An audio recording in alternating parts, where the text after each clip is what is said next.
Rolling Out. It's a pink charger, too. I'm out here. Okay, Mike, you say your name in a Yeah, it's Mike Melendi, Rolling Out. And you may begin, sir. So first of all, really, really happy to see you guys working together. What was it like just kind of bringing this abstract album into the filmmaking format?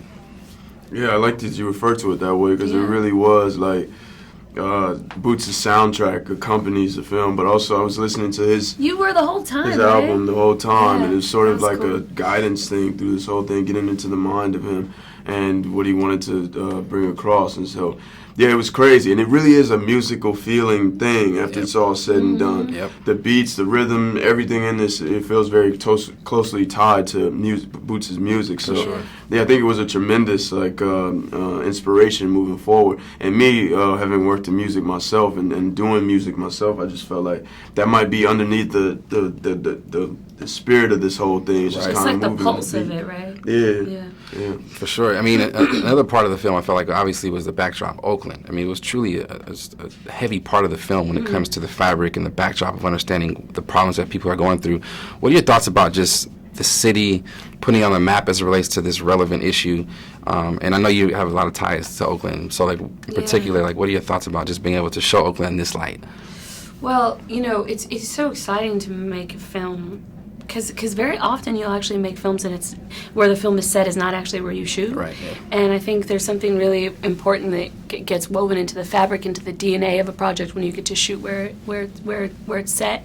And Boots is really like the mayor of Oakland. He means so much to the folks there. So there was a tremendous amount of goodwill towards our project while we were there. And so many artists came out and contributed to the film, whether it be the pieces that Detroit makes in the movie, or whether it be their time. And you know, all of the women that played the Left Eye faction that you see Detroit with, the girls that she rocks with, that makes art with, all of those women were artists. And so it really added a lot. And I think Oakland is going through an interesting transition that you see up in the Bay with, you know, so many people that really are integral to the piece, but being driven out by gentrification. And you see that when the bottom line is not about community but about money, and I think that that's something that this film really speaks to. For sure. In a really essential way. For sure. I mean, I love that you say that because it is about money, essentially, this film, and capitalism, and kind of overcoming the challenges of just what we believe we're supposed to be. So when it comes to, like, you, for example, you put on this white voice, you know, to get further ahead. The idea of having to do that is pretty deep, but it's also very real. Has there ever been a time in your life when you guys felt like, you know, I gotta pretend to be something that I'm not in order to get ahead? Yeah, I think, particularly for me, coming from like a poorer part of America where, you know, people that are raised in these areas tend to speak a certain way, move a certain way, do things a certain way.